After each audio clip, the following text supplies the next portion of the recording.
बच्चों, 12वीं accounts class पर आपका स्वागत है। हमने आपको जो है ये हमारा तीसरा लेक्चर होगा जो आपका काइंड्स ऑफ अकाउंटिंग प्रिंसिपल, जिसके 2 पार्ट होते हैं। पहला अकाउंटिंग कंसेप्ट था जो हमने आपको 2 वीडियो के द्वारा कंप्लीट किया।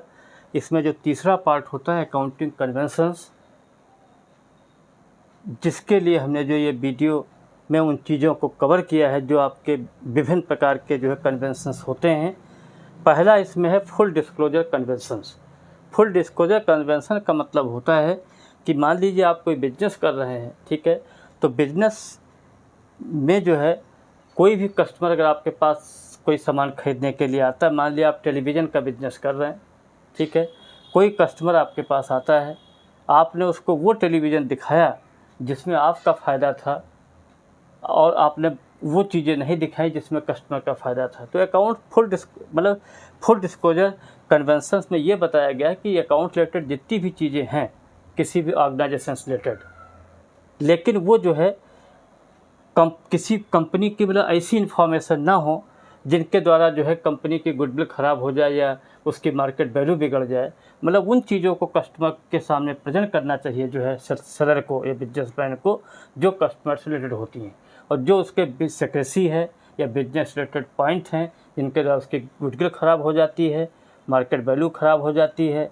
या उसका लोग मिसयूज करते हैं, उन चीज़ों को बताना आपकी जिम्मेदारी नहीं है। तो फुल डिस्क्लोजर में केवल इतना बताया गया है कि आप जो है जो भी आपके अकाउंट जो भी आपके बिजनेस रिलेटेड चीज़ें हैं जो कस्टमर रिलेटेड, उनको आप कस्टमर को बताइए। जो आपकी सेक्रेसी हैं जिसके द्वारा मार्केट वैल्यू आपकी बिगड़ जाएगी, पोजीशन ख़राब हो सकती है मार्केट में, उसको मत बताइए। ये फुल डिस्क्लोजर आपको बताता है।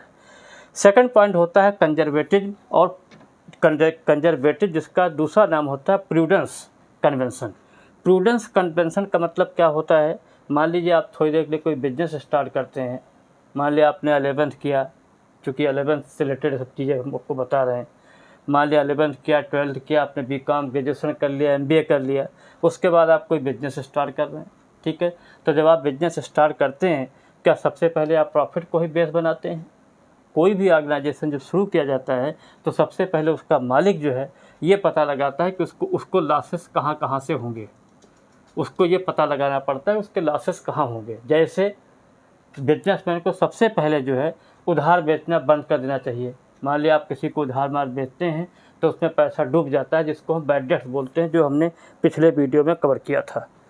और डेटर कौन होते हैं? जिनको हम उधार माल बेचते हैं, जो अच्छे लोग होते हैं, जो आपका पैसा दे देते हैं, वो डेटर होते हैं। जो नहीं देते हैं बैड डेट्स होते हैं। तो उधार माल बेचना ख़त्म कर दीजिए, पहला कंट्रोल। दूसरा जो स्टॉक होता है, स्टॉक का वैल्यूएशन जो है मार्केट प्राइस और कास्ट प्राइस जो दोनों में कम होता है उस पर करने लगिए। तो अगर स्टॉक का valuation market price cost price में कम था उस पर कर लिया, बैड डेट्स को कंट्रोल कर लिया, ठीक है, तो ऑटोमेटिक आपको बिजनेस में लास्ट में प्रॉफिट होगा। तो कहने का मतलब ये है, ये कन्वेंशंस, कंजर्वेटिव कन्वेंशन या प्रूडेंस कन्वेंशन ये बताता है कि बिजनेसमैन को सबसे पहले अपने लॉसेस को कंट्रोल करना चाहिए। अगर लॉसेस के कंट्रोल हो जाएंगे तो ऑटोमेटिक आपको प्रॉफिट हो सकता है, हो जाएगा या हो सकता है। दूसरी चीज़ क्या है, इसको हम दूसरे तरीके से बता सकते हैं। मान लिया आप 11th में पढ़ रहे हैं, आपको अकाउंट बिल्कुल नहीं समझ में आती है, बाकी सब्जेक्ट आपके बहुत अच्छे हैं, ठीक है, तो आप कैसे उस क्लास से पास होंगे?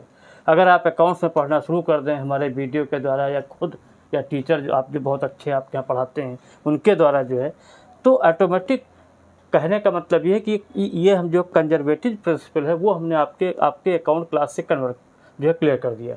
उसमें हमने ये बताने की कोशिश की है कि जो बच्चा अकाउंट्स नहीं जानता है, अगर अकाउंट्स को पढ़ने लगे तो automatic he will pass 11th class. इसी को हमने जो है आपके क्लास के एग्जाम्पल के द्वारा कोशिश की क्लियर करने की। नेक्स्ट आता है मटेरियलिटी कंसेप्ट या कन्वेंशन।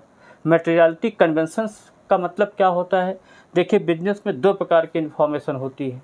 एक मटेरियल होती है, एक material information and non material.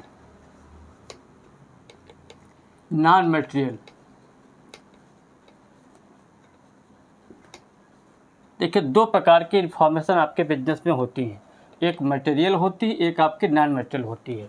Material information का मतलब उस इन्फॉर्मेशन से होता है जिसके बिना आपका काम नहीं चलेगा। जिसके बिना आपका काम नहीं चलता वो मटेरियल इन्फॉर्मेशन होती हैं। और इमैटेरियल इन्फॉर्मेशन क्या होती हैं या नॉन मटेरियल इन्फॉर्मेशन क्या होती हैं? वो इन्फॉर्मेशन जिसके बिना आपका काम बड़ी आसानी से चल सकता है। अब मान लीजिए आपको हम 11th क्लास में जो है अकाउंटिंग कन्वेंशंस पढ़ा रहे हैं। अब हम चूँकि बहुत ही हाई लेवल तक पढ़ाते हैं, तो कि हमारी जिम्मेदारी क्या है? हमारी जिम्मेदारी ये है कि हम जो केवल उन्हीं चीज़ों को आपके इस वीडियो में कवर करें जो आपके लिए बहुत ज़रूरी है। बेकार चीज़ें, यूजलेस चीज़ें, जिनको हम नॉन मटेरियल या इमैटेरियल इन्फॉर्मेशन बोलते हैं, अगर उनको हम इसमें जोड़ देंगे तो आपका ये सब्जेक्ट बहुत टिपिकल हो जाएगा और आप उसको पढ़ नहीं पाएंगे। तो मटेरियल इन्फॉर्मेशन का मतलब ये है कि जो भी आप बिजनेस कर रहे हैं उसमें जो बहुत ज़रूरी चीज़ें हैं, बहुत इंपॉर्टेंट चीज़ें हैं, उन्हीं को कंसीडर करना चाहिए। इमैटेरियल या नॉन मटेरियल इन्फॉर्मेशन को नॉन मटेरियल इन्फॉर्मेशन को हटा देना चाहिए। नॉन मटेरियल इन्फॉर्मेशन को हटा देना चाहिए, या दोनों को मटेरियल और इमैटेरियल इन्फॉर्मेशन या नॉन मटेरियल इन्फॉर्मेशन को जोड़ देना चाहिए। या तो आप हटा दें या दोनों को जोड़ दें, तब आपका ये मटेरियलिटी कन्वेंशंस आपका क्लियर हो जाएगा।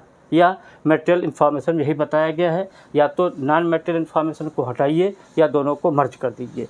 तीसरा नेक्स्ट आपका आता है कंसिस्टेंसी कन्वेंशन। कंसिस्टेंसी कन्वेंशन का मतलब ये आपने देखा होगा कि अगर 11th के अकाउंट्स के क्लास में हर साल चेंजेज होते रहे, अगर हर साल CBSE बोर्ड में या ISC बोर्ड में चेंजेज होने लगें, तो क्या कोई बच्चा या कोई टीचर अकाउंट पढ़ाना पसंद करेगा? नहीं करेगा।